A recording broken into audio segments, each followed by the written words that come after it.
Hello, everyone. We just now went live, and I'll try to keep an eye over on the chat because I definitely want to hear from anybody that is joining us to talk about baseball a little bit. Uh, See what you have to say. We're going to talk about a handful of different um, baseball related topics. Um, Obviously, we're here for bad reasons, unfortunately. There's a countdown clock over here, which is counting down to the end of the collective bargaining agreement. That is the agreement between basically all the baseball owners and all the players, the players' union, and of course, management, the conglomeration of owners that own all the teams. Thank you. I see it. We've got a couple people watching and already a couple thumbs up. Those help. And I'm terrible at asking people to like a video. So thank you for doing that immediately. We do have a bunch of things that we're going to go over, but as I was saying, the CBA expires and a player's lockout will begin effective at 11 o'clock tonight. However, it's going into effect basically a little bit sooner than that. That lockout countdown will just mean that's when baseball activities will freeze. So we might see some last minute moves still. We'll see how that goes. But really, about an hour ago, Major League Baseball owners met and they voted unanimously to initiate the lockout. So the lockout is absolutely 100% happening. It technically will go into effect at some point tomorrow, but effectively it stops at 11 o'clock tonight, local time, Chicago time, because that's when the CBA expires. That's how long the collective bargaining agreement was good for. And hello, Josh Smith. Happy to see a familiar face immediately as we begin this chat with 41 and a half minutes left. This will be a little bit more somber, I think, than our live stream when we were counting down to the trade deadline this past summer when we were excited. We were heading to the playoffs and what other fun pieces might we get. So Luke Zach is here as well. Here we go. Been looking forward to this. Oh, thank you. Thank you very kindly for being here as well. Yeah, let's go. Let's get something done. And here is the time we might say something that we thought we'd never say, which was, boy, where's Bud Selig when you need him? There's definitely a lot of things you can say about Bud Selig, but from the strike in '94 through now, there was no work stoppage. Yes, of course, we lost 1994, the year that the White Sox were very much favored to win the World Series. We couldn't even make it to the playoffs. The season ended on August 12th. And hello to Billy Hennessy. Really great to see you as well. So yeah, where do we even really start? Well, maybe I guess we should start with another MLB trade rumors refresh just in case. There are some more stuff kind of froze for about an hour there, but minor things are coming through. Dodgers DFAing somebody, Phillies making a smaller signing. So there's activity again, and there's the chance that there will be a couple more trades. Maybe minor things will be happening. Maybe there will be a huge splash. Who knows?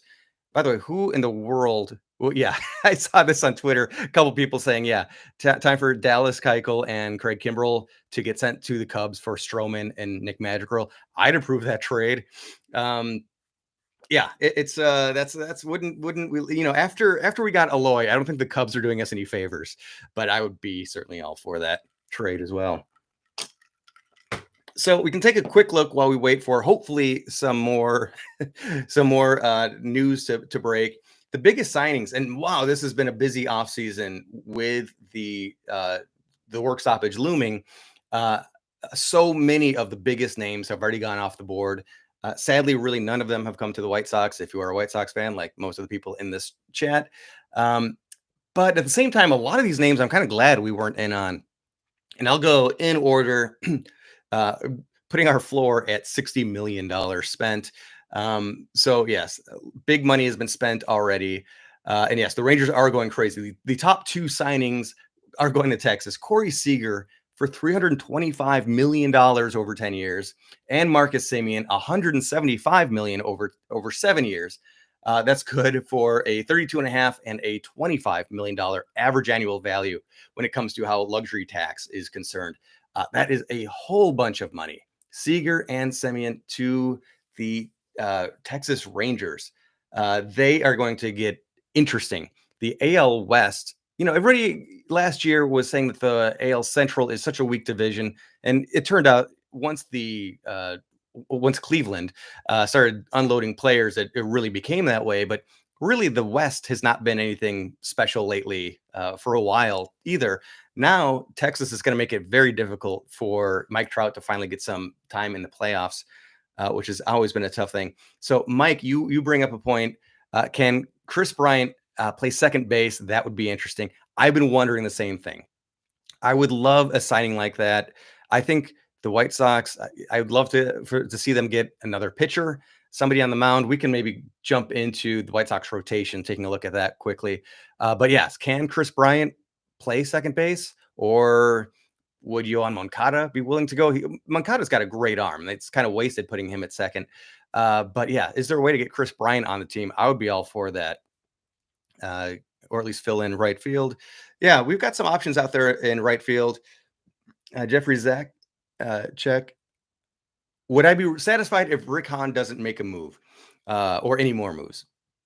It is a great question to ask because I think right now we have to resign ourselves to making peace with our disappointment over the fact that not much has happened.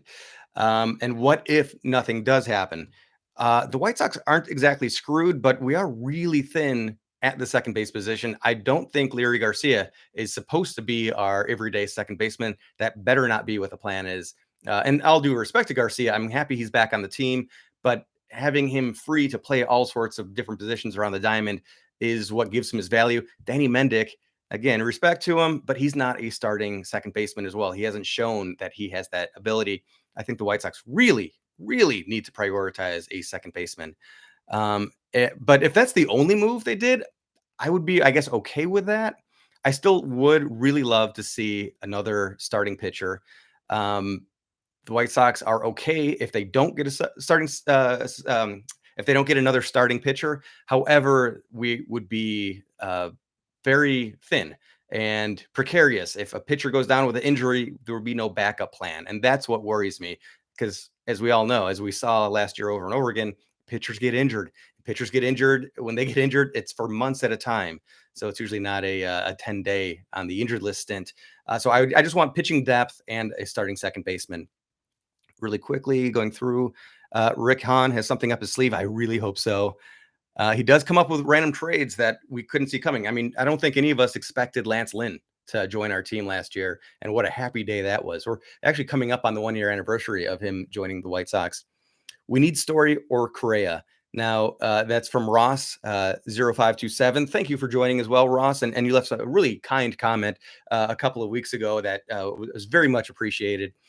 Correa, man alive, he is expected to get well over $300 million. And that just does not seem like a very White Sox kind of move. Yes, I would be happy if he joined the team, even on that price, which might make it difficult to make some other moves. But man alive, if you get Carlos Correa, the amount of talent he brings to the team, both offensively, and it's amazing that a guy that can swing the bat that well is that good of a defender. But he really, really is an exceptional talent. Maybe one of the few people, and he's young enough too, that if you were to give a huge long contract like that, I mean, the last years would still be a downturn to some degree, but still might be worth it. Let's see. John Smith does not want Correa. He'd be open with Story on a 1-year contract. I could see that happening. Trevor Story is a guy who did not have a great platform year in his final year with Colorado, as most of you watching this know. So is there a chance he would take a short 1-year pillow contract, if you will? He gets paid a good amount of money, but just for 1 year to try to regain some value. Maybe the White Sox can work in a team option, even if it's an expensive one, to give us an option. I would love to see Trevor Story on the team. He's certainly an upgrade over Danny Mendick. So I am really in favor of Trevor Story. Let's see. I thought the Sox would make a trade, something like Kimbrel for Ketel Marte. Yeah, Marte would be great. Caesar had a decent glove. Watch him go off in DC. Yes, in case anybody didn't notice, I think it was just today, this morning, Cesar Hernandez, who joined the White Sox mid-season last year from Cleveland, has been picked up by Washington on a $5 million. I think it was a $4 million deal with another $1 million of incentives, or maybe it was a signing bonus. Whatever the case, the White Sox held a $6 million option on him, which really didn't seem terrible considering he hit over 20 home runs as a second baseman. It's hard to get that kind of production out of that position. but he did not really impress in his time with the White Sox. And maybe he and Tony didn't get along well. I could kind of see that as a possibility too. I can't picture Jeffrey. I can't picture Rodon wearing a different jersey. I think we're gonna get to that point, and maybe sooner than later. You know, it'll be years probably before we know the full story of what do the White Sox currently know about his current injury. As we know, he missed time towards the end of the year and then was on a pretty strict innings limit when he did pitch. He was still good when he pitched. He's got the talent. It's that tough thing we see, and with him, we've been seeing it for 6 years. A guy that's talented. He was a starting pitcher. He was a an opening day starting pitcher for us one time about 5 years ago, and just hasn't been able to stay healthy since. This was an outstanding year for him and great timing for him to finally have a good, healthy year because the talent was there and he was able to let it shine. Um, I think the White Sox might know something from an injury standpoint and they don't want any piece of him, which is why the only reason I could see them not offering a qualifying offer, which again, that would be a 1 season, 1 year deal for what, $18.9 million. That seems like it would be very worth it. And if he's healthy, he would turn that down in a heartbeat. And at the very least, the White Sox would get a draft pick. But the White Sox didn't even want to gamble with the qualifying offer. So they must know something about what's going on with him. And I'm going to guess that he's not coming back to the South Side. But what a great moment having being able to celebrate him while he was doing well and get to see him throw a no-hitter last year. Okay, I'm getting behind a little bit. I love that the chat is taking off so quickly. We've got to move Moncada, in my opinion. Now, Ross, when you say move Moncada, are you meaning to trade him or to move him to second base? That could be an interesting, because I don't want to trade him. I think we haven't seen his full potential, and we've got him on a long-term contract. He shows flashes of his brilliance. I think he's had some physical things too, but I really think we have not even seen the peak of what he can do. And if he's fully healthy for a full year, we're talking MVP. Is Segura that good, or do we just keep Kimbrel? I should look into him more, but Gene Segura with second baseman with the Phillies is somebody that's been brought up a lot as perhaps a bad salary swap situation. I don't. I mean, I know a couple of years ago it was kind of a joke, and people would get ticked off when when he would get signed to their team. I don't know if he is that good. I kind of doubt it, but I haven't looked at the numbers. I should do that. John Smith says Segura is decent, but we could do better. See, that's without me looking it up. That's my my intuition as well. Okay, Billy, Segura is our best bet at this point. Marte asking price would be way too high. Absolutely, I do agree. Marte's asking price would be too high. Let's see, just catching up a little bit here. Okay, Ross says he would trade Moncada, but if he was moved to second and stepped up, then he'd be happy. Yeah, I would if he's okay doing that. He's a very good third baseman. And maybe he'd be a better third baseman than Chris Bryant. But if I'm already talking like we're trying to fit both of these guys into the lineup, and I would so be down for that. I wonder what Bryant would like. Cubs sign Michael Hermosillo. Minor update from the CBA front. Bob Nightingale says the expectation is that the MLB will institute when first able at 12:01. So I recently got into the NBA again. I've been away from it for so long. I can't believe how much money those guys get paid. We're talking mediocre players, bench players, middle of the road guys getting 18, $19 million a year. Now, granted, they only have a 15 player roster as opposed to a 26 player, but still, man alive, there's so much money over in the NBA, and they're playing half as many games. I know there's more ad revenue, but still, when you look at how players are getting paid around professional American sports, baseball players are probably going to get a raise after this next agreement comes into play. John says Moncada is the smoothest swing in the game right now. Honestly, I'd put it side by side with Griffey. Oh, that is the highest of praises. That guy's swing was poetry. Looks very similar. Not saying Moncada is Griffey. It's just swing is beautiful. Bro, sleeping on Moncada. He's probably the most underrated third baseman in, we'll say that says the league. I don't know if he's that underrated, but I'm a big Moncada fan. Absolutely a big Moncada fan. I would not move him for anything less than a king's ransom. I don't even know what I would expect. I'd have to think on that one. So, in my opinion, we're not moving Moncada. But when it comes to tradable assets, Here's a question for you. Um, there's been talk about Andrew Vaughn being a tradable asset. The White Sox have a guy who is talented, who's going to be a star. He's on the verge of being a star. A lot of teams might pay through the nose for him, might pay a lot for him. Or Gavin Sheets. He's not nearly as highly projected, so he wouldn't bring as much back, but his trade value might be at its peak ever because he had a really good showing in a short sample size, and he did well in the playoffs as well. Bigger stage, more people saw him. Would you trade one of those two if the return was adequate? And in my opinion, that would have to be a starting pitcher. Moncada hasn't done anything though. I don't agree with that. Um, let's see if we can look up some of his numbers. And yes, Moncada has definitely had some bad times.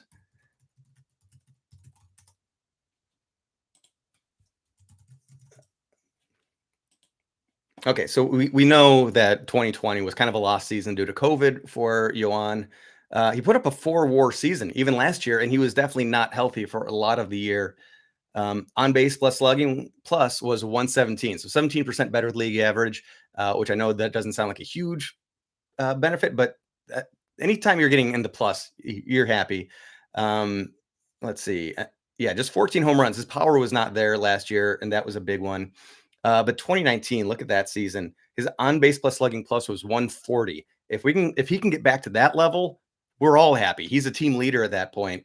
That year, still, he only had 25 home runs, so maybe he's not the big power swinger, but he's a guy that can. That year, he hit 315, was getting on base pretty well, 360s, and slugging about 550. So if we can get that kind of production out of our third baseman, we'll take that all day, every day. And again, we do have him on a longer contract that keeps him with us guaranteed. Let's see, through 2024, and then there's a team option after that. And his luxury tax hit. So, we're always balancing the quality of the player versus what they're costing. The luxury tax hit for Moncada for the next 4 years will just be 14 million per year. He'll be getting paid more than that most of the next years, but as far as the averaging out his luxury tax hit, 14 million is super reasonable for a guy that might have some star level production while also playing some good defense.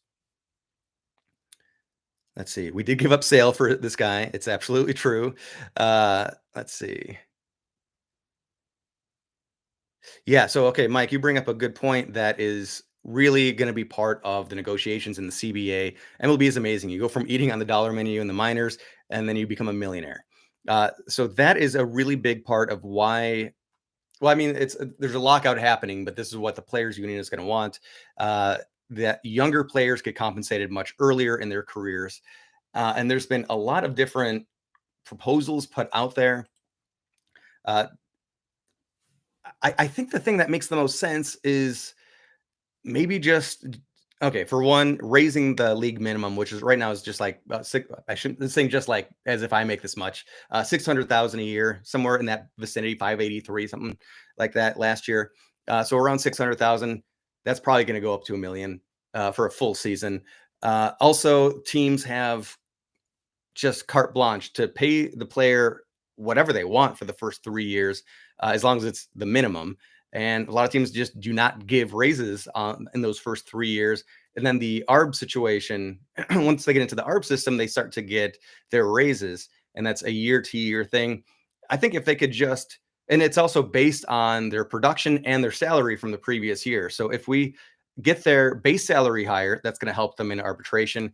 And if we get them into arbitration, maybe in year 3 instead of year 4, then they would have an extra year of going through that process of stepping up their payroll, stepping up their income.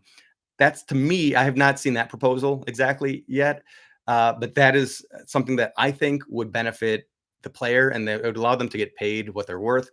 I do think it's important that the team is invested a signing bonus, usually, sometimes a big one, sometimes a small one, and time and coaching and development time into these players, sometimes for years and years in the minor leagues. So, that effort should be able to get rewarded when their player comes to the bigs. They shouldn't get, in my opinion, they shouldn't get groomed. And then as soon as they're up, they're out of their hands, out of the team's hands. The team, I think, should be rewarded for developing these players. And so I would still like to see the team control stay at 6 years. But if they can start getting paid good money earlier, I think that's a good thing. There's a whole nother ball of worms, which is can of worms, whatever it is, that I don't think is even part of this conversation, which involves paying minor leaguers better. That's a whole different players union and all that. But that would be something that I think some teams have tried to do in the last year. That's why they've actually reduced the number of minor league teams out there so that they're able to pay a little bit better. But still, I know those guys are getting paid like, chicken feed. How many old folksy things can I come up with right now? Okay. Billy brings up a great point that I was going to bring up as well. And I was hoping that this could be like some fun deadline, uh, clock ticking down news. Lucas Giolito still needs to get paid. He's going to arbitration one more time this season. I think, yeah, just one more time. I take that back. He's got two more arbitration salaries. So this is his second year. He'll go back in 2023 as well. The prognosticators are guessing somewhere around $8.25 million. And I think after the somewhat off season he had last year, this is a great time to open negotiations again. I say again, I don't think they've ever negotiated or had conversations about extending Lucas Giolito, at least not that's become public. Um, Giolito, after the 2020 season, had the White Sox locked him up, they probably would have been paying ace of the ace level rates. The Giolito's last year was good, but it wasn't exceptional. It wasn't outstanding. So maybe he'll take a more reasonable long-term contract. But yeah, Mike, you are correct. Lucas needs to get paid, and I would love to see him get extended. Um, Maybe I don't know. It's hard to really put a number on it. Hard to make any guesses currently on that, but that's something I very, very much want to see because he is a reliable arm. I think he's probably somewhere in between his 2020 and 2021 level. So maybe he's not at that highest ceiling of caliber, but he's definitely not just a 4 ERA innings eater either. He is a guy that can be absolutely dominant at times. Okay. Oh man, there's just so much. I love all the chat. Oh, hi, Brian, as well. I didn't see you pop in yet. Madden is fun. First off, just want to acknowledge the name. Back to Boston, breaking news. What do we got here? Is there really? Please let there be something good. Okay, Red Sox and Brewers are swapping Hunter Renfroe and Jackie Bradley Jr. I know a lot of Brewers fans that are going to be happy about this because they just did not like seeing Jackie Bradley Jr. Last year. I guess that's about it. Red Sox have signed James Paxton. That was some earlier news, but apparently they have locked it in for sure. See, but there's so many arms like James Paxton that are coming off this list that I really would love to see the White Sox go after. I mean, again, James Paxton, Big Maple, he is not the big deciding guy. It's not like you're getting Kershaw in his prime, but still, depth on the pitching mound is something I would like to see so much. Okay, so speaking of, we have, yes, as we were talking about the rotation earlier, we have Dylan Cease. What a year he had. Understated. He, again, no hitters or anything like that. He didn't have the microscopic ERA, but he was a league leader, not the league leader, but he was really up there when it came to strikeouts. I think he's only going to get better. And he is still pre-ARB eligible, so we still have him super inexpensively for at least one more year before we then get to arbitration. Yes, this is his final pre-ARB year. And I am manically going all over the place when it comes to topics. One of the other proposals, which I actually liked, the Players Union just said, no, this is a non-starter. But they said those pre-arbitration years that in the past were just league minimum, just scraping the floor. We'll find the least amount of money we can give you, and that's your salary for the first 3 years. The players, the owners suggested that pre-arbitration years salaries should be based on WAR, wins above replacement, that statistic that Fangraphs made famous. And it's not maybe the perfect stat, but it's really an interesting, I think, conversation starter that, wow, you could literally pay somebody what they've earned. And when it comes to arbitration, how it currently exists is you don't really ever decrease the money. You can technically do that. You can give them 80% of what they made the previous year, but that just doesn't happen. I think that would just take off too many people. So you have kind of a base floor and you can only go up. So WAR generally it's not going to hurt you. It could only get you paid better. I was kind of surprised to see the players union just dismiss that out of hand so quickly. Okay, so yes, there's a couple mentions of Kopech on here. So this is one thing that I am both excited about and tenuous about. Michael Kopech, I think right now the plan is that Michael Kopech is going to be in the rotation. Um, and gosh, do I even dare write Keuchel slash Lopez? That is looking like a rotation right now. Kopech has got electric stuff, and it was so fun early in the season. And yeah, just early in the season when he would pitch the beginning of a doubleheader, see how many innings he would go. I think maybe he hit 5 innings one time. Just building up his arm strength. And then, of course, he went down with injury, and he has Tommy John surgery in his not too distant history, 2017, 2018, something like that. So I'm excited to see Kopech take the next step in his career, becoming a starting pitcher. But at the same time, this is more reason to have more depth in the starting ranks because I just don't know. You can't bank on him to make 30 starts and throw 190, 180 innings a year. Okay, Jackie Bradley, got some of that.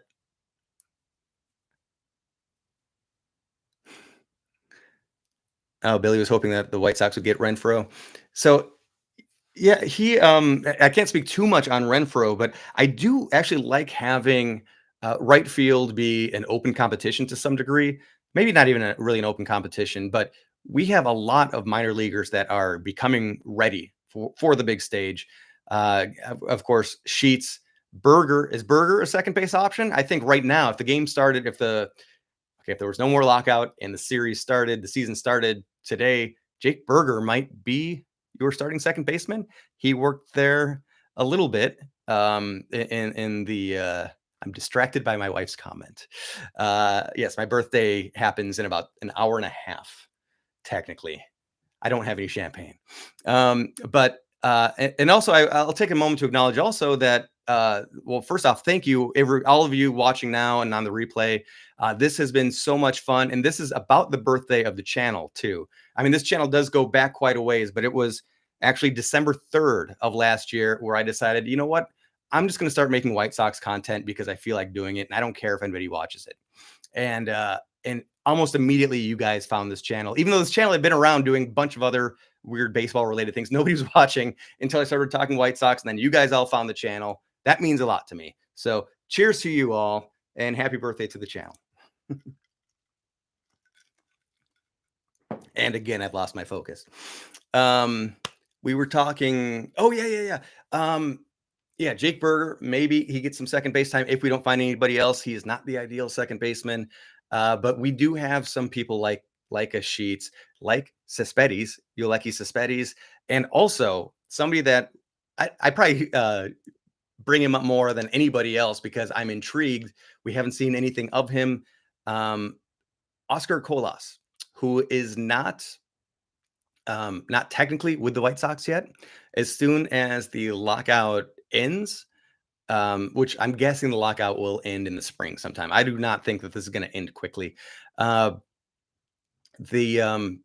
There's this handshake agreement in place that we will get one of the top international free agents who is a right fielder, in Oscar Colas. So I kind of like not log. That's our only spot left in the outfield that's open because of course Aloy and Luis have left field and center lockdown. I know a lot of us still want Aloy to play mostly as DH, but he was quite improved this year in the field. 2021, after he came back from injury, he was much better than beforehand, both in terms of ability and not taking stupid chances. He learned his lesson, I think. So I'm scared Cease will choke next year. I'm not really. I understand that because he doesn't have a big proven track record. But one thing that we've seen from Cease, I mean, he might be inconsistent start to start. He might have a good start and a bad start. But overall, if you look at the seasons, he is in a positive trajectory. He's got really great spin rate. And of course, now we absolutely know he's doing it legally as the Major League Baseball has been checking all that kind of stuff. So it's for real that this guy has the stuff. He just needs to harness in his control a little bit. but he's got a huge pitch arsenal and a fiery fastball. Let's see. Uh, Scherzer is going to decline. Oh my gosh, the amount of money that Max Scherzer is going to get. So first off, we all know Max Scherzer just signed this insanely huge contract, covering just 3 years. Here we go, $130 million over 3 years with the Mets. That's an average amount of $43.33 million. He can also opt out after the second year of the deal if he wants. But also, did you know that he's got deferred money coming to him from when he played for the Nationals? So he's going to be paid on July 1st every year from 2022 next year through 2028. He's going to get another $15 million from the Nationals. So this guy, he's getting close to Bezos money. He's going to be raking it in, even if the lockout happens all year. He's still going to be getting that because that's technically old money that's due to him. So he's making 15 million per year, even if the lockout continues. Collins, Lambert, and Gavin Sheets for Ketel Marte. I could see us making that move. I don't know if the other side would make that move. I can't imagine Zach Collins has almost any trade value. Jimmy Lambert is, prospects are always exciting. So as long as they got a good razzle dazzle salesman out there, maybe they can make that happen. Sox need a legitimate ace. Too bad Scherzer's headed to New York. Honestly, it would be awesome if Max Scherzer was on the team. But yes, one, he's up there in age. I could not imagine $40 million to this guy. He's very, very good, but 3 years at that rate, there's no way he's going to be worth it that whole time. Let's see. Oh, Kai McCoy. Hello, if you're still here. I'm getting to some old comments. So first off, I'm a Yankees fan, and I don't know what we're trying to do right now. Yankees, man, the Yankees. If I was a Yankees fan last year, I would have been pretty ticked. They didn't not spend very much money. Why should the Yankees ever be that nervous and that afraid to go over the luxury tax unless they were planning on making a huge splash this year? If they wanted to reset and then go all in this year, I would understand it. But as we see the top moves this year, Texas, Tigers, Mets, Mariners, Blue Jays, Mets again, Tigers again, Cubs. Speaking of what are they doing? And Dodgers. So yes, I don't know. I would be completely understanding if I was a Mets fan, or if I was a Yankees fan. Like we went through last year, basically sitting out and didn't do much of anything so far this year. Oh, so there's somebody that I need to remove. That sucks. Oh, that just moved the message. Hide user. Why can't I just kick out the user?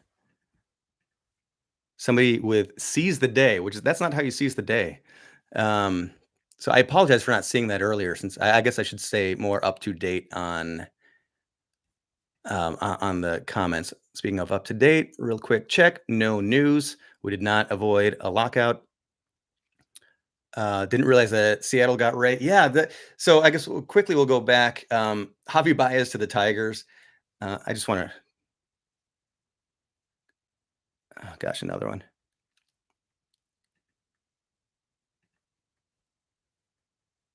Okay, that's just why in the world people are lame.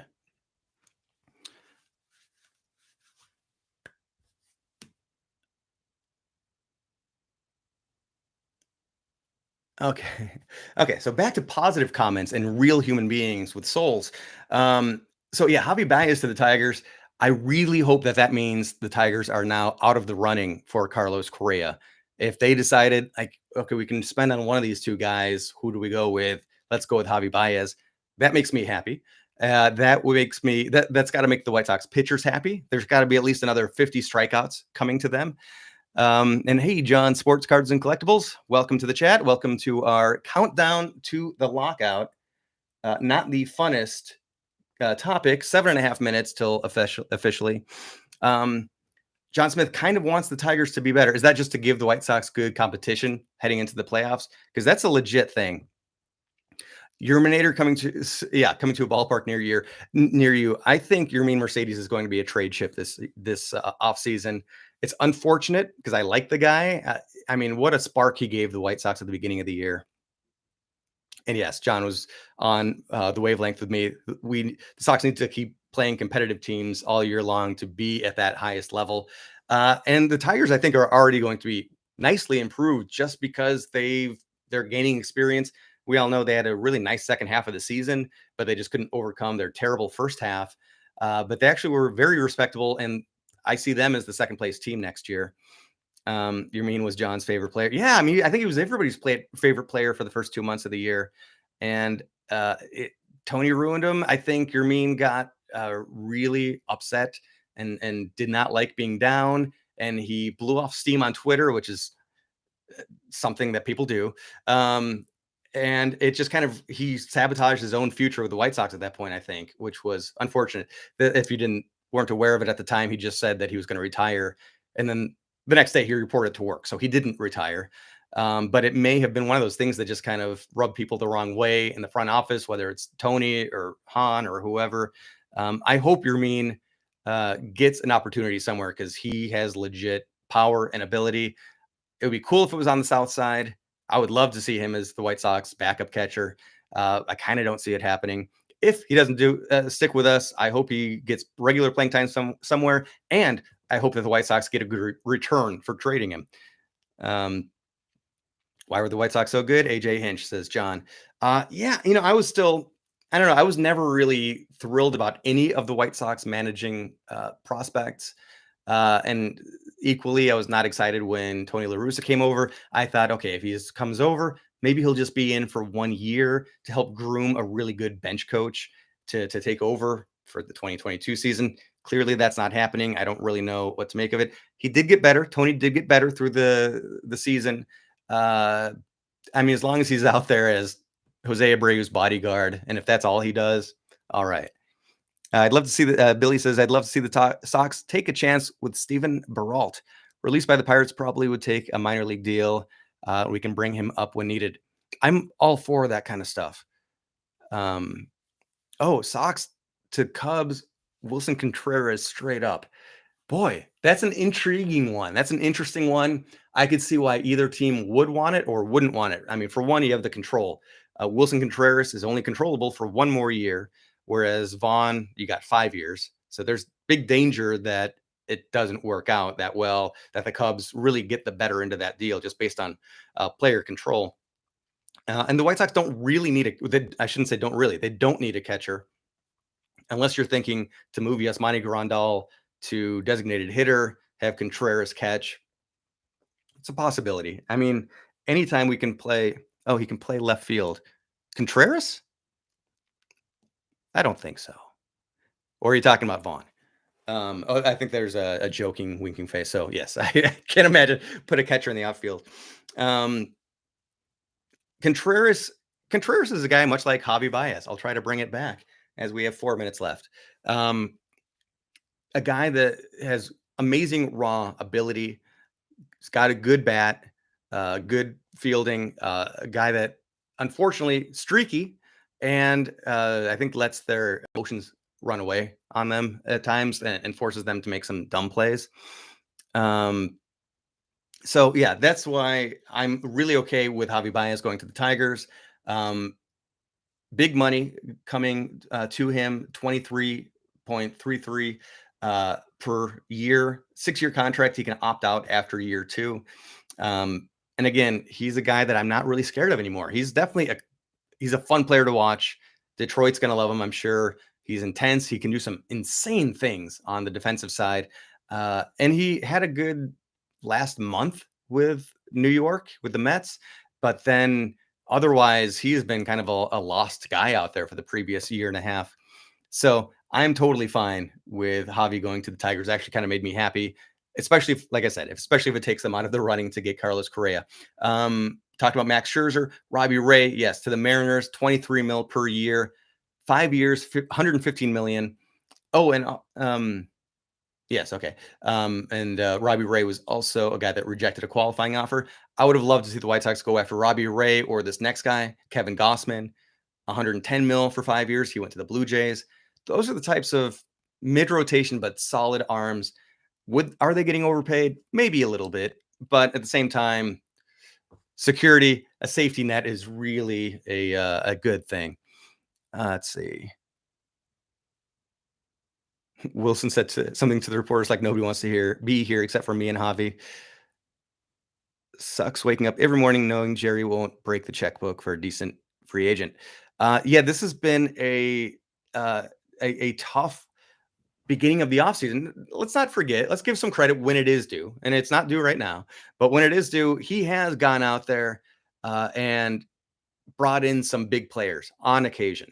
He really never goes with the super, super high end contracts. Our biggest free agent signing ever is Yasmani Grandal, I believe, for like 70, 74, something like that million. I'll get that right here. Um, 4 years, 73 million, which was a really great get. Um, he got David Robertson and Melky Cabrera. I know those aren't the biggest names, but at that time, that's when White Sox fans weren't expecting him to do anything, and we got a couple big arms, big names, helpful names at least. And Liam Hendricks last year, I didn't see that one coming. Big money, not the longest contract, but the big average annual value contract. So, you know, between Rick Hahn and Jerry, I do trust them overall, but I'm with you that I wish some of these names had White Sox next to it. Eduardo Rodriguez, who ended up with Detroit, that stings even more because he was somebody I identified with. Like, I want that guy to be a White Sox target. Now he's playing in Detroit. Oh my gosh, I saw somebody say sell a team to Mark Cuban.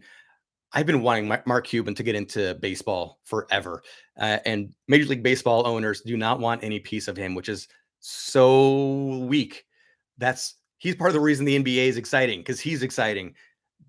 Major League Baseball has to get out of their own way and allow excitement and fun to be had, and if that comes from the front office, that's a good thing too.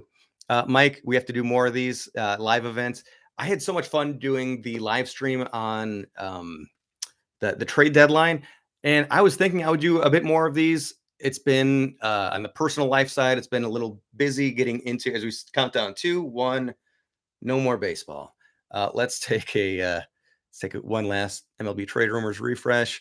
No new news. So I'm going to keep chatting just to get through all of the comments, but I'm not expecting any more news to break. It's possible though. There could be a trade that went through, and the paperwork is filed, but word hasn't broken yet.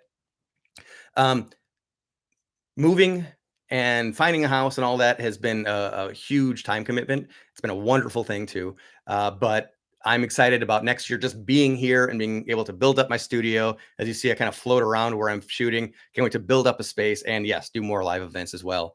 Maybe we'll do before our first preseason game this spring, hopefully. Let's see. Melky. Let's see.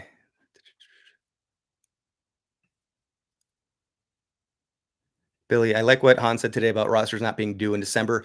It's true. And there's still, we don't know where a number of big name people like Carlos Correa, where they're going to end up. Not that I expect the White Sox to be in on him. I think Han is going to pull together some trade. Like I said before, we didn't see Lance Lynn coming, and boom, he's on our team. And then they extended him, which both of those were awesome moves. I could see the White Sox making some trade happen. The thing that's getting a little scary is our farm system is thinner and thinner, partially because we traded away guys, partially because the guys that are the high level players are on the team now. So we don't have as many prospects to pull from. And also, yes, rosters aren't due in December, but at the same time, if you're waiting too long, all these names are going off the board. Yay, not from Vegas Mark, no MLB. Yep. Let's see. Robbie Ray got what? 115. Didn't they offer Wheeler 118? Yeah, I do remember that. It was last year, right? They were going after Zach Wheeler, and I really wanted them to get him. And it's tough to get some of these guys to believe in what you're building when the team isn't quite there yet. The White Sox are there now. Like we should, like the Sox have made the playoffs 2 years in a row, clearly favored to go into the playoffs next year. And it should be an attractive setting for players that maybe want to get their first taste of October baseball or know that, whoa, this team is really good here. And if I'm on that team, I can help push them over the top. You would hope that that would come through to some degree. And I hope that our front office isn't looking for bargains. Pay guys what they're worth. You got to get them to the team. It's I love Chicago, but it's not as attractive as San Diego. I'm talking about the payroll that they're rocking now, or some of these other more desirable locations overall. Um, Here's something I keep forgetting to bring up, but I think it could be interesting looking forward. Will the White Sox and Miami Marlins become more frequent trade partners? And the reason I bring that up is because their single A affiliate this coming season is based in Beloit, Wisconsin. So anytime the White Sox need to scout a player, they'll be local pretty much. So actually, I want to do some shooting over in Beloit at the oh gosh, they were called the Snappers. They've got some weird, funky name now that means like a goose or something like that. Some sort of a sea bird is what their new name is. But I definitely want to go down there since we'll have, affiliate baseball, minor league baseball, not too far from us. Uh, Thank you, Jeff, for the kind birthday wishes. What spring league did I mispronounce? When you're talking live, it's very easy to say something dumb and you don't even hear it. But yeah, um, not there's not a spring league like the Arizona Fall League, but yeah, spring training baseball. Colin Nosik, thanks for finding. I love that I searched live lockout chat and found one. Good for you getting people talking. Thank you much, and thanks for joining. Hope who if you're still with us, Colin, who is your favorite team? Oh, here we go. He's got another one. Do you think part of the new CBA could include a free agent deadline? That's interesting. I mean, I really do. I'll be honest. I need to learn more how the other sports work because some of the concepts out there that are being floated seem very new to me, but some of them they've existed for a long time in some other leagues. It I think it's a good idea. I think it's a smart idea. I think it might be something that owners would like more so than players, the Players Association, just because I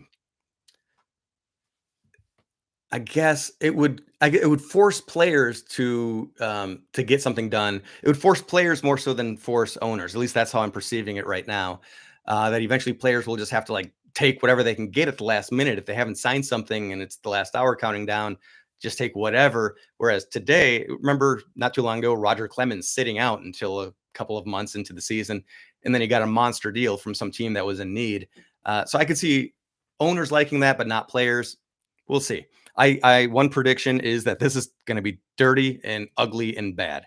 I hate to say it, but the players union and the owners have not gotten along well, and I hated how badly the negotiations went in 2020 to try to bring any kind of baseball back in 2020, and they missed a golden opportunity to be the only new programming in front of people for a long time. They could have had about a 100 game season. They ended up with a 60 game season, but even worse than that, you just felt like I was against each of them at different times throughout the late spring, early summer as they were negotiating because they were just kids yelling at each other on Twitter, and I was just went so unprofessionally. It gives me bad feelings about this coming year. I think ultimately, though, everybody wants to get paid, so baseball will be back. I think we might not get a full spring training. I hope we do. Um, Also, a shorter spring training could be part of the negotiation. We'll see. Um, but I hope the beginning of Major League Baseball doesn't get too cut short. Let's see. Okay, so a couple of questions about where I am because it's true. I started out. So I'm from the Northern Illinois area. Yes, I was the only White Sox fan in a Cubs household, and then I lived in Los Angeles for 8 years until somewhat recently. I am actually up in Wisconsin these days. I am the only guy with South Side blood in my veins up here in over the cheese curtain on this side. Definitely have some good Brewers friends though. And the really great thing is that whether I'm hanging out with Brewers fans or Sox fans, we're all not really fond of the Cubs. So it goes out quite well. Yes, the Beloit Sky Carps. Thank you, Wendy. That is the team, the Sky Carps. I really thought they were named after a fish, but apparently that's a bird. How minor league does that sound? Okay, so Ross, I think I need your help on this one. I have to make a TikTok and talk White Sox. As you see, I'm too long-winded. I think aren't TikTok videos just a minute long each? I don't know how I could get a story out. I need to look into it. I need to look into it, but I don't know a thing. Okay, but he's been crazy with the Paxton deal and the JBJ Renfro trade.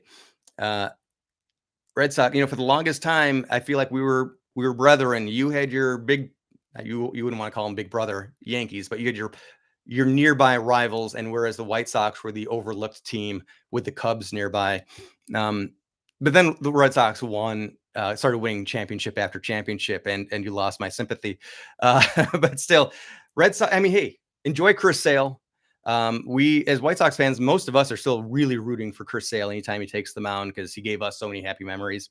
So, no bad blood, definitely between White Sox and Red Sox fan in my book. Let's see. Oh, Kimbrel and Keuchel sat out the trade deadline at times too. That you're right. I kind of forgot about that. Um, Angel Perez. Yeah, they use different baseballs. That's definitely going to come up in the conversations. Um, News article came out today that during the year this year there were two different baseballs in use, slightly different weights, and again, talk about just the childishness between the two sides. They said the owner said the Players Association was well abreast of when this was happening and that we were doing this. Players Association today said we didn't know a thing about this till now. Um, they did say that next year they're going to have one baseball. They're experimenting a little bit. So it's going to be, I'm sure they're going to get it in writing, which is the right thing to do. But next year they should have just one baseball and stick with it all year long. John Smith, Miller Park is beautiful. It absolutely is. I also lived in Arizona for a little while, and it's a stadium that reminds me of Miller Park a little bit with the retractable dome. Actually, I don't even think it's retractable in Arizona. I've never seen it open, at least out there. Arizona's park is beautiful too. American Family Field. That's still a sore subject up here for sure. I mean, it should be Miller Park. They're the Brewers for crying out loud. Rename them to the tax adjusters. Let's see. What does lockout mean? Hey, that's a great question from Carson Monks, who has a Yankees logo on their avatar, and so we got some East Coasters, a Red Sox and a Yankees fan. What is and isn't allowed to happen during work stoppage? This is from CBS, and I'm just going to really quickly go through it. Um, Basically, and the gist of it is that baseball related activity, as far as players or managers and owners cannot trade players. Managers can never do that. Owners cannot trade players. They cannot sign new major league players.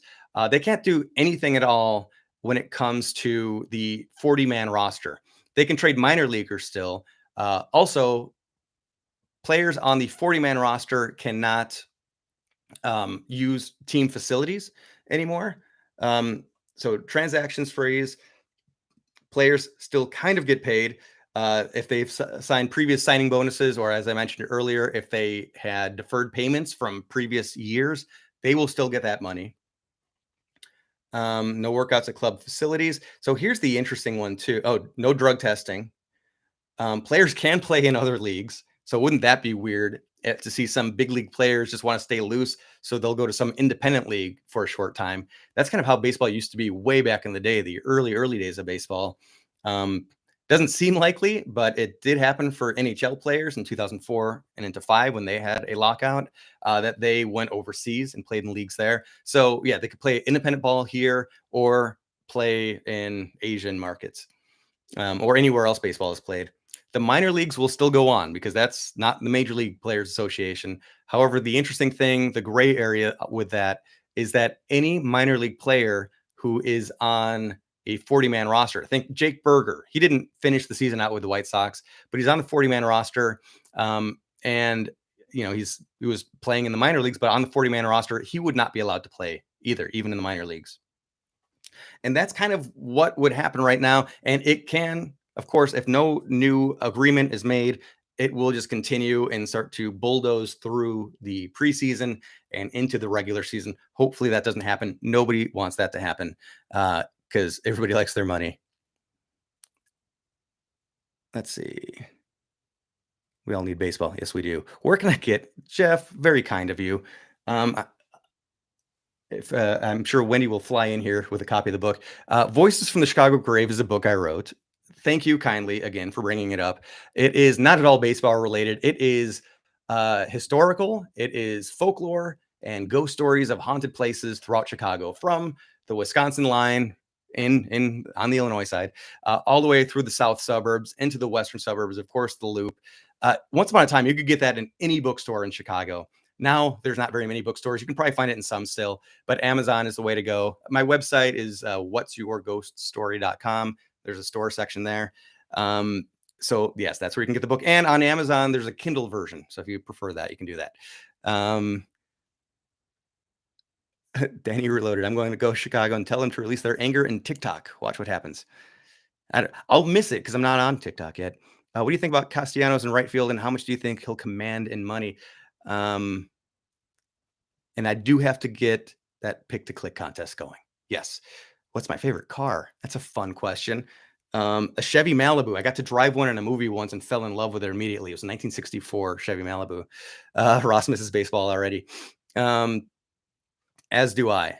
I just know that like I'm going to be, my routine is to wake up and immediately look at MLB trade rumors. Minor story, Orioles sign Jordan Lyles. So that's something that would have definitely happened before 11:59 local time, or 11:59 New York time. So some of these things might filter through, but clearly no big news. I was hoping that there was going to be some last minute big thing. But there was a question I missed. Castellanos and right. He's absolutely a great hitter. Let me see if I can see what MLB trade rumors is guessing on him. Castellanos is a really, really good hitter. He's up there in age, so he shouldn't command too many years. He's a right-handed hitter too, right? Let's find that out for sure. Because the White Sox are really in on. We've had the toughest time trying to get a lefty out there. Thank goodness Gavin Sheets came through and really provided some help. Yes, he is a right-hander, and he's 29. He'll turn 30 right around opening day. So I can't imagine he would require too much time, maybe 4 years ish. Sorry,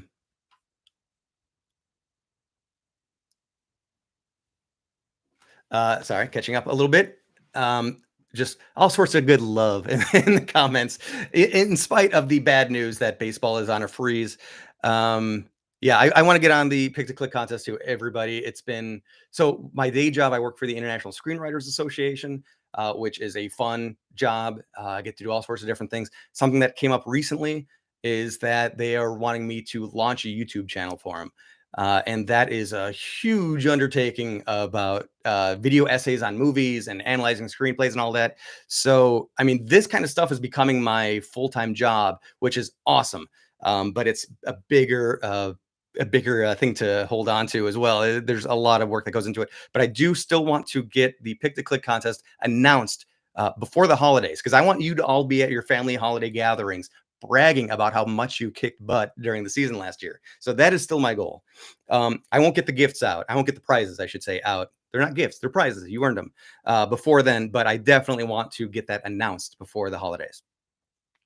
Yeah, Nick Castellanos. I don't know what they would project him to be getting in free agency. A guy like that, what do you think? Like 15 mil per year for 4-5 years? I think the issue that the White Sox really, I mean, I'd still be happy. He'd be a great bat in the lineup, but I know the White Sox would prefer to have a left-handed hitter out there. So I just don't even think they're looking in that direction. Okay, and I think, oh my gosh, John, yeah, last offseason, I wanted the White Sox to sign Michael Brantley. So did I. I think it was the year before then. He was available, and he was even rumored to be connected to the White Sox. I was excited about that. And wow, he just continued to go off. He was a great, great hitter. And it would have been a huge difference on the South Side had Michael Brantley been a right fielder from day one instead of Adam Eaton. Yeah, I want to. One fun thing I want to do too is take a look at our wants from last offseason and show how how right we were at times, Brantley being one, and how wrong we were at times. I was super hard pushing for Kirby Yates. We need Kirby Yates in the bullpen. And then, like, the first week of the year, he blew out his arm and was gone for the whole year. So I guess I was happy that they weren't listening to me on that one. Can they figure it out in time for spring training? I really hope so. Can we talk Bulls during the lockout? Maybe a little bit. I watched my first Bulls game in years and years recently, and it was when they just destroyed the LA Lakers, and that was a lot of fun. So I'm not going to be anywhere near as knowledgeable, but hey, I'm all for finding co-hosts. If one of you want to come on, we can talk on air together or something. We could do that kind of a thing. Um, yeah, more love for Brantley. A guess of 18 to 20 mil for Castellanos. Do you think arbitration is a topic that could get attention from the MLBPA? Yeah, we talked about this during the earlier part of the broadcast. What I would like to see, and yes, arbitration is going to be a factor. Um, I think the way arbitration could work better is if those pre-arbitration salaries go up just inherently. Better raises during that time, plus a better league minimum, that will just naturally inflate arbitration. That's what I would like to see happen. So it's not a drastic change. You just do some little tinkering at the pre-arb level, and it would have that domino effect of making the arbitration salaries higher, and hopefully everybody's happy by the end of that. Um,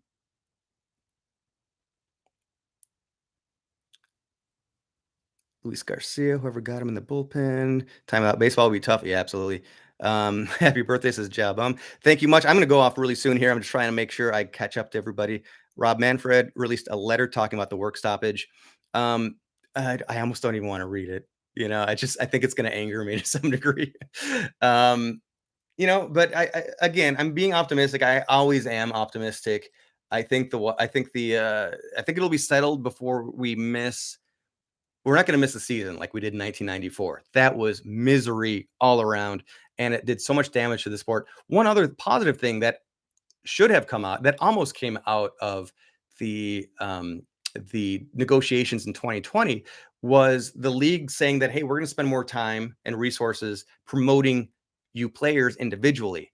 And unfortunately, those negotiations didn't really go anywhere. But that would be something I'd love to see the Players Association say, hey, you guys have deep pockets. If you don't want to give it all to us as salary, fine. Put some of it into your marketing department so you could elevate. Everybody knows who Tom Brady is. Everybody knows who LeBron James is. But Mike Trout could probably walk down the street, the best baseball player in the world, could probably walk down the street anywhere but Anaheim and go fairly unrecognized.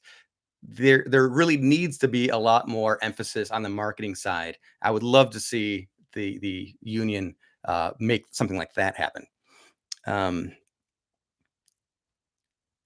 Can we agree that MLB and TV contracts need to do better? The amount of blackouts. Oh my gosh, blackouts have to end. It's crazy. It's crazy the amount of games that are blacked out. I am lucky that I am not in the White Sox market because I can watch games on MLB TV. If I was local, I couldn't even watch my own games. And for people in um, like Fuzzy, if any of you watch him on YouTube, I know as a guy that lives in Vegas, he is blacked out from Giants games, um, athletics. There's some like Cardinals. I think there's a whole bunch of teams. There's a whole bunch of states in Middle America that are blacked out from a lot of baseball, and they're just getting in their own way of being able to promote their own product, which is insane. Oh, Ross was born in 1994, so he didn't have to go without baseball. You are lucky on that one for a lot of reasons. Uh, I mean, it was an amazing team, the 1993, 1994 teams, but it was devastating having it just end. White Sox in Cleveland won the game. I believe finished one half game ahead of Cleveland in the standings, and there just was no more baseball for the rest of that year and into the next season.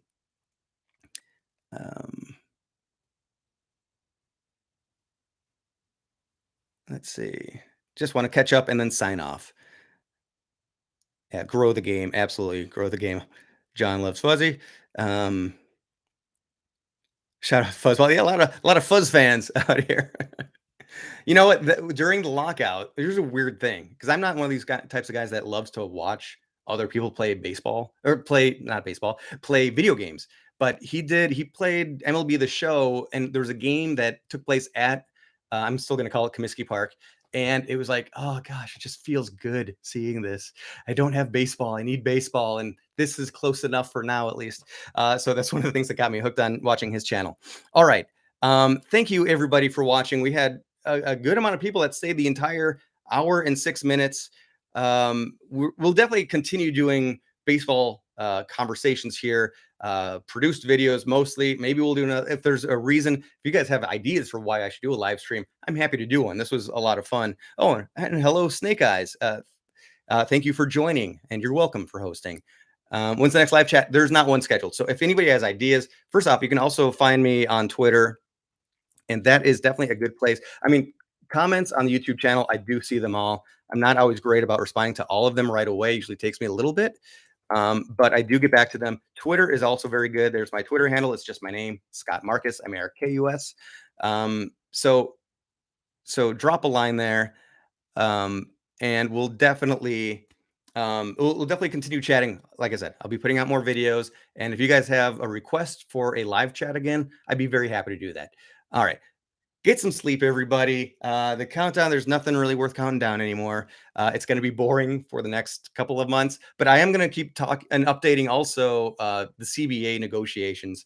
I'll be keeping us all up to date and throwing in a lot of opinions because I've got a lot of opinions on how baseball should run. If you guys have suggestions on what the new CBA should include, definitely make a comment, whether it's on Twitter or somewhere on my YouTube world. I will see it. And I'd love to have our own proposal that maybe we can all sign and send over to the league offices.